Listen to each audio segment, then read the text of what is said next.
We will begin with Moscow, from where an extremely important statement is being made. Today, the Foreign Intelligence Service reports that London and Paris are preparing to transfer a nuclear bomb to Kyiv. The Foreign Intelligence Service of the Russian Federation has stated that Great Britain and France are actively working to equip Ukraine with nuclear weapons and their respective delivery systems. This involves the covert transfer of European components, equipment, and technologies, and potentially a French-made bomb under the designation TN-75. So, the fifth year of the conflict on Ukrainian territory has begun. Yes, today, February 24th, 2026, and this means that exactly 4 years have passed since the start of the conflict in Ukraine. And today, almost every resource without exception is discussing only this topic, publishing various video materials from the first days, first seconds, first hours, first weeks of combat operations on the territory of Ukraine, in the Gostomel area, in the Kyiv city area, along the M02 highway, in the Chernihiv area, in the Sumy area, in the area of the settlement of Kharkiv, in the Zaporizhzhia and Kherson regions. A significant amount of video footage is being published today. Today, people recall how this conflict developed, how it changed, and how it was transformed. Well, and of course today, in the capital city of Kyiv, European politicians have arrived to offer Zelensky and Ukraine some much-needed support. Even yesterday, by the way, information was received that Ursula von der Leyen, as well as Antonio Costa, would be arriving in Ukraine today. But if we talk, of course, about European politicians, their main goal was not so much the visit, not so much to provide support to Zelensky and Ukraine, but rather, apparently, to act as a kind of air defense system. Because we all know that the Russian side does not launch strikes against Ukrainian territory, including Ukraine's capital city, Kyiv, when European politicians arrive here on official visits. So, it appears, Ursula von der Leyen today is not merely Ursula von der Leyen, but rather, let's say Ursula von der Patriot System, or something along those lines. Consequently, it's being actively discussed today, and the French, the British, the United Kingdom, Zelensky, Zaluzhny, and Syrskyi are all actively speaking out. Today, many different words and statements are coming from Kyiv, but they all essentially boil down to one thing. As Macron put it, he is quite skeptical that the conflict in Ukraine can be ended anytime soon. The Russian side, of course, is listening to everything very carefully, and is also already beginning not merely to listen, but also to take into consideration the statements and declarations that have been made by the Foreign Intelligence Service. And today, once again, everyone has started talking about negotiations in the very near future, in the next few days, possibly even in the next 10 days. And the Russian side has already announced that during the upcoming negotiations with Ukraine, the Russian Federation plans to officially accuse France and the United Kingdom of attempting to provide, or in some way, assist and aid Ukraine in acquiring or creating its own nuclear weapons.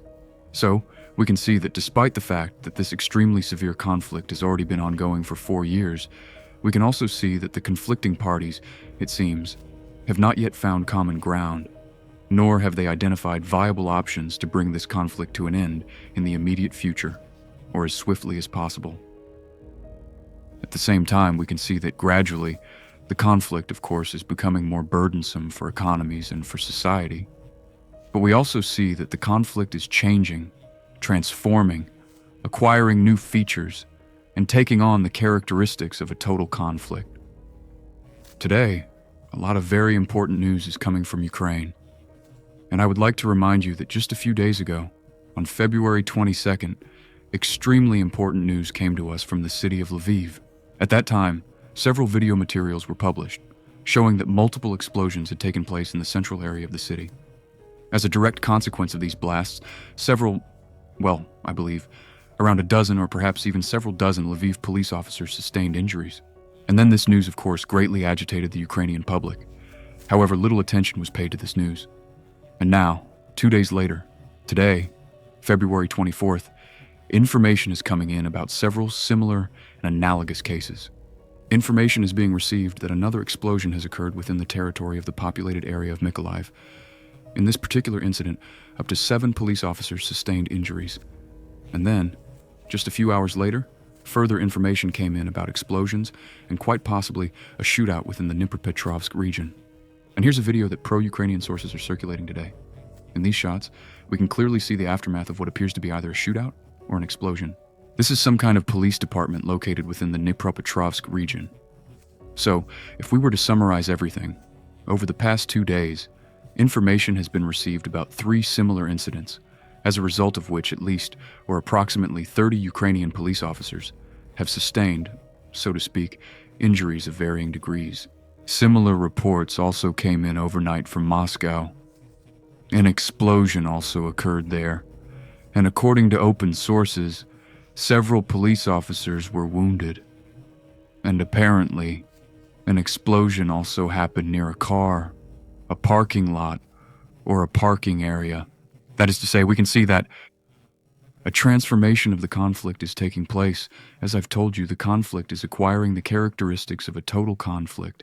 By the close of February 24th, of course, there is still no information whatsoever, or any official data that could possibly link these events, either in Ukraine or within the territory of the Russian Federation, with the special services of these states. But in any case, we can see that the trend emerging is quite negative. Of course, the main question is, what goals are pursued by those who ordered these attacks? Apparently, to sow some fear. And we must also clearly understand that, for instance, if we speak specifically about Ukraine, then undoubtedly in the near future, an emergency call or a police report might come in, and someone will need help. There's an extremely high probability that the response from law enforcement agencies will be maximally delayed precisely due to security concerns. Perhaps this is indeed the primary objective that clients are pursuing at this particular stage. Well then, let's now turn our attention to the missile strikes. According to the information that has been coming in from various open sources, over the course of the last several days, massive strikes have been launched across the territory of Ukraine. And today, from the very early morning and throughout the entire night, information was being widely published regarding the fact that in the vicinity of the populated locality of Veliki Bailuk, a strike was successfully carried out utilizing multiple Zircon-class hypersonic missiles. The strike was directed at the airfield. As of the end of February 24th, there's been no information available yet that would allow us to see precisely which objects were struck and what kind of damage was sustained. In the very near future, of course, satellite imagery will certainly become available. But, given that the strike hit an airfield, there's a high probability that the strike targeted launch sites from which, possibly, the Ukrainian side intended to launch drones towards Russia's southern regions. Also today, information is coming in about strikes in the area of the settlement of Zaporizhia. Today, a large number of analytical reports are also being published. Sources report that 12 Garand-type drones were used in strikes, and these attacks targeted the Gorizont and Sputnik substations, located both within Zaporizhia city and beyond its borders. Another very interesting video has been released from the Zaporizhia city area, and in these frames, we can observe a Garand-type drone, a Russian-made unmanned aerial vehicle, which is gradually descending and either falling or gliding onto the water surface of the Dnieper River. Reports from sources indicate that, following electronic warfare operations, the control of the unmanned aerial vehicle was successfully intercepted by Ukrainian military units, and the drone was subsequently brought down onto the surface of the Dnieper River. Next, we will proceed to the line of combat engagement, and we will start with the Zaporizhia sector of the front, from where the most important news continues to arrive, or is just beginning to come in. Today, map adjustments are present, and changes are occurring in the Russian Federation's offensive zone. As for the Ukrainian counteroffensive territory, today this part of the front is completely silent. No reports, no news, nothing. Regarding the eastern Zaporizhia sector in the western direction, as you can see, the map has undergone significant changes in this area. This is how the map looked back on February 23rd, 2026. Today, the map is seeing significant adjustments. Regarding the territory around the settlement of Zaliznechna, today a number of pro-Russian experts and cartographers reported that Russian units have managed to significantly advance west of the Zaliznechna settlement and take control of a rather powerful stronghold of the Ukrainian armed forces, located literally 1 kilometer from the settlement. We are talking about this strong point. We also see that the Russian side has approached the next strong point, located slightly to the west, literally 500 meters just south of the settlement Gorkoy. Most likely, assault operations will begin in this area very soon. Once again, this is how the map looked on February 23rd. Today, the map is being adjusted in this way. But the most important, the main news today comes from the territory just north of the settlement of Vozvyjivka. Today, the Ministry of Defense of the Russian Federation reports that Russian units, as a result of combat operations, have managed to significantly and considerably improve their positions in the area of the settlement of Razvyanka. Based on the Russian Ministry of Defense's report, we are making the necessary adjustments. This is how the map looked back on February 23rd. Today, the map takes on the following contours. And as of the end of February 24th, no one else from reliable sources has yet been able to confirm any information regarding the advance of Russian units at this particular level, so we will be closely monitoring the evolving situation in this specific sector.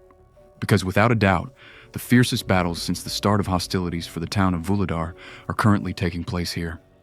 And among the interesting and noteworthy points, I would like to draw your attention to the quite high activity of Russian reconnaissance aviation and their reconnaissance drones. Today, Ukrainian sources are publishing this video footage where we can observe how the Russian side conducted reconnaissance on the ground, possibly using hundreds of drones literally before the start of the offensive and, quite possibly, throughout this entire offensive operation.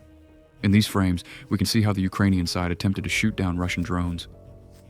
All these incidents were recorded along the Vozvyjivka line and also a little further south towards Verkhnaya Tersa.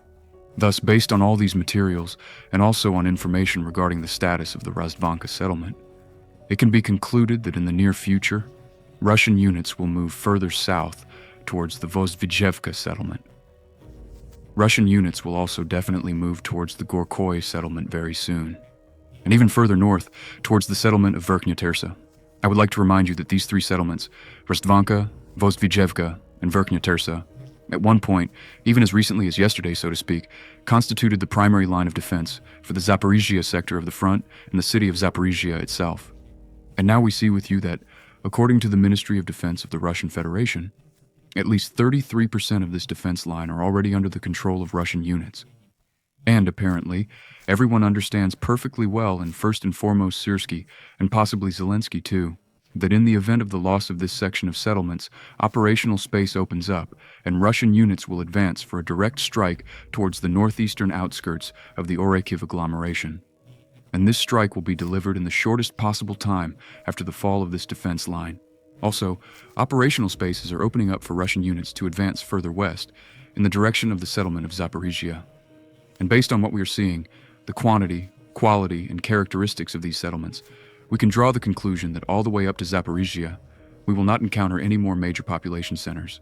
There will be villages, there will be populated areas, similar to these villages, but all of them will be unequivocally smaller in scale, which primarily indicates that it will be extremely difficult for the Ukrainian side to organize a defense, let's say, throughout all these fields and the entire central and western Zaporizhia directions. If we speak about the western Zaporizhia front sector, then here there are no changes. Several video materials were published from the southern part of the settlement Kamychevaka. In these shots, we can observe airstrikes, drone strikes on the forward positions of the armed forces of Ukraine, who have organized their defense along the Kinska River. Here, Russian units, as we can see, are gradually consolidating their bridgehead, possibly before a further offensive, or perhaps with the sole aim of preventing the Ukrainian command from redeploying additional forces further south towards Russian positions in the Stepnohirsk area. Next, we will move on to the Konstantinovka front sector, from which a significant amount of important news is also arriving. And, based on the information published today in open sources, the fighting and the battle for Konstantinovka are entering a crucial and decisive stage. A decisive stage. Today, the map for this specific area appears in this way. And, as you can observe, there have been some adjustments in the eastern and also in the southern sections. This is precisely how the map appeared in these directions as of February 23rd. Currently, new geolocations are surfacing, which confirm the presence of Russian units within the eastern sector. The footage is confirmed by Ukraine, and the advance of Russian units into the agricultural college, located in the city's south, is also confirmed. But these images are important, and they primarily confirm that the Russian army has launched a decisive offensive aimed at a definitive breakthrough of the Ukrainian armed forces' defenses and a final consolidation of its position in the southeastern, southern, and southwestern regions. This means the current objective is unequivocally to reach the threshold of 20, 25, or even 30% of Konstantinovka under Russian army control. In other words, it's about creating a certain turning point. And to achieve these stated goals, the Russian side resorted to a very interesting solution. Let's put it this way. The blow was struck against Khrushchev's gamble, and to be more precise, the strike was carried out against this particular dam, against this specific dike.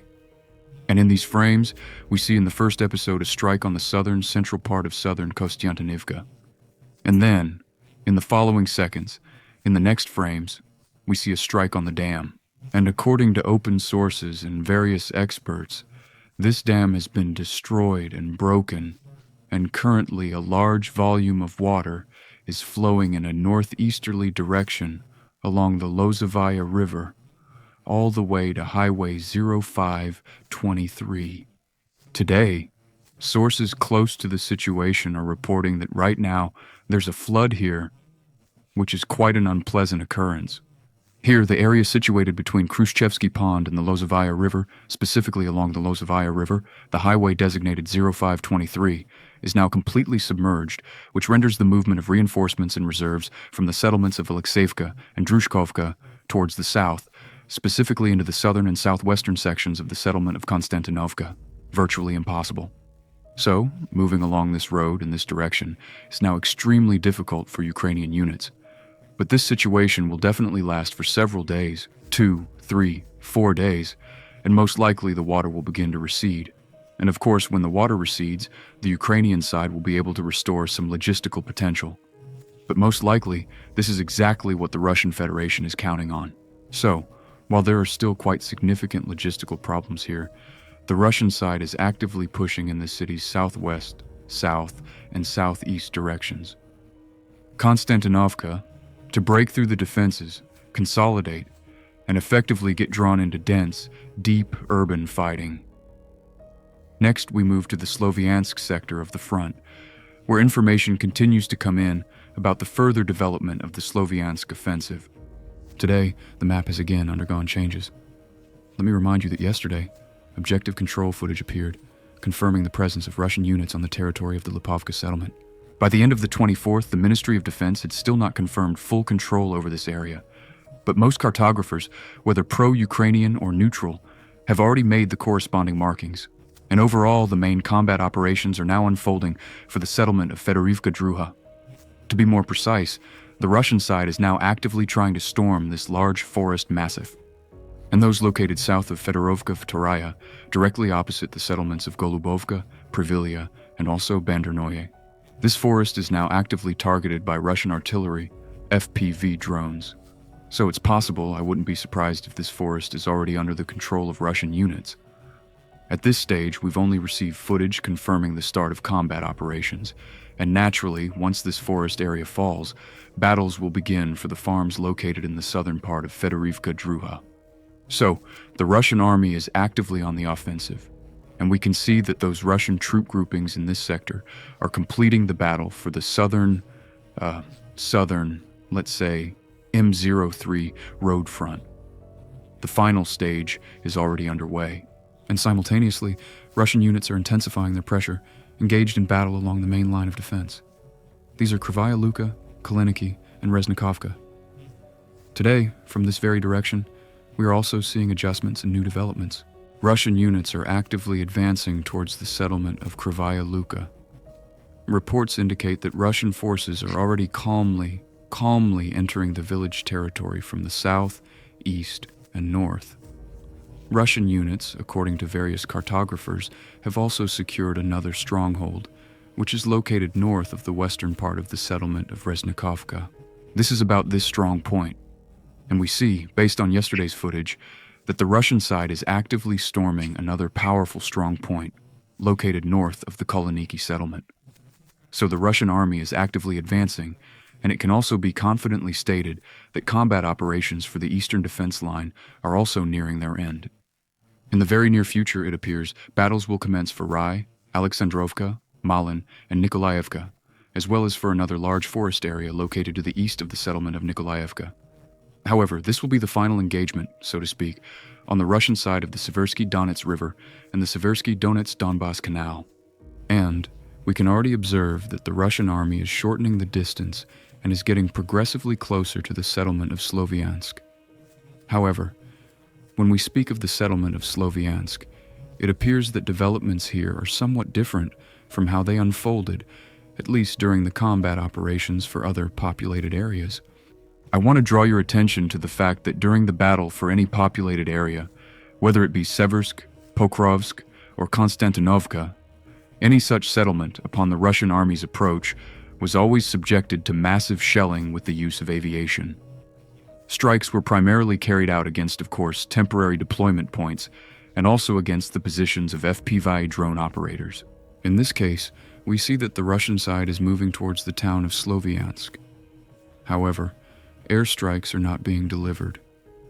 They are not as intense as we are used to seeing in other combat operations. This in turn suggests that, apparently, the Russian side still, perhaps, plans, hopes, and believes that it will be possible to reach some agreements with Ukraine, under which Zelensky would order the withdrawal of his units, at least from these specific settlements. Therefore, the Russian side is trying to preserve their integrity. But we can see that Russian units are getting closer and closer. Of course, without such strikes, it becomes increasingly difficult for Russian units to advance because the distance shortens to the positions of the FP5 operators of the armed forces of Ukraine. Consequently, the intensity of strikes is higher, the speed is higher, and accordingly the pace of the offensive may decrease. Therefore, in the near future, it seems, another ultimatum will still be voiced by the Russian Federation, and to receive a definitive answer and to finally comprehend how the conflict will continue to evolve. But, as I mentioned to you at the beginning of this video, the conflict is taking on more and more of the characteristics of a total conflict. In the Lyman direction, Russian units are not yet rushing to enter the urban areas of Lyman City, but continue to conduct combat operations with small pockets of resistance. Small pockets, artillery pockets, and small cauldrons located along the perimeter between the ponds of Lyman and the settlement of Drobyshev. Today, individual cartographers report the advance of Russian units in this pocket, and there is a high probability that in the near future this pocket will be completely closed off. All these strongholds will come under the control of the Russian army. Then Russian units will likely first attempt to consolidate their positions in the city's northern part, and then they will move west with the aim of pushing between the settlements of Drobyshev and Lyman, and from there try to reach the main logistical hubs that are still being used by Ukrainian forces to supply garrisons in both Drobyshev and Lyman. I'll remind you that at this very moment, the Ukrainian side is supplying its garrisons, its units, approximately using these routes. Therefore, reducing the distance to this red line could lead to a complete collapse of logistics, and it is then that the Russian army may possibly begin to conduct a more active offensive operation, already within the city limits of the settlement of Lyman, and also of the settlement of Drobyshev. There's an attempt now to clear out, to advance, so to speak, in all pockets, in all small enclaves, and then, apparently, there will be an attempt to wedge between two settlements with the goal of taking them into a partial, or even, possibly, a full encirclement. Next, we'll move with you to the Kupiansk sector of the front. Today, some independent cartographers are confirming the information we discussed yesterday.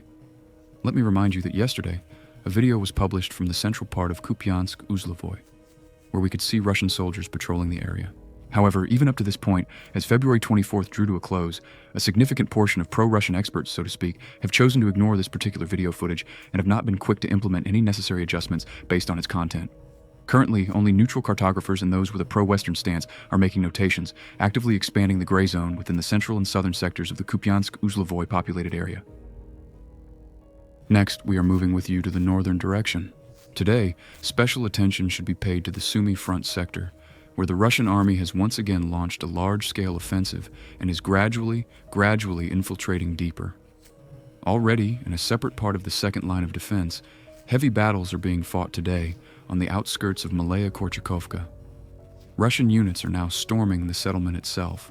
Today, Russian units approach the outskirts of the settlements Novaya Sek, Kropivshchina, and Mariino, attempting to storm them.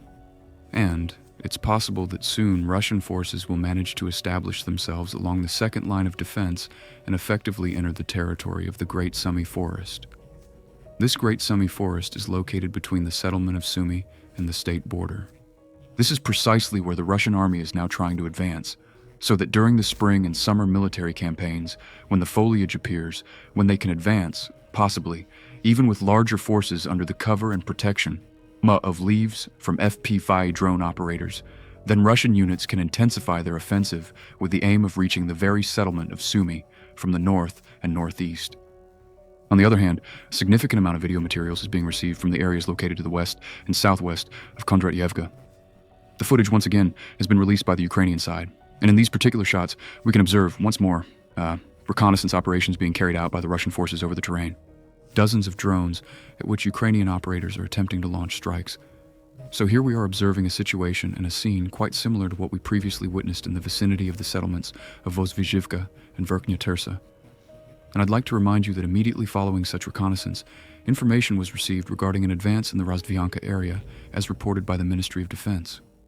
Perhaps, on the Sumy sector of the front, we are observing a similar situation, and in principle, intelligence suggests that the Russian army plans avoid entering the large, the so-called Sumy forest, but rather attempt to circumvent it from the western side and also from the northwest, with the objective of reaching the northern outskirts of the city of Sumy, through the line of Spasskoye, Nikolaevka, Krovno, and Kotino. This means that events here could begin to develop in a completely unpredictable manner. But one thing is absolutely clear. The Sumy direction, just like the Kharkiv direction, is considered one of the highest priorities for Russian military units.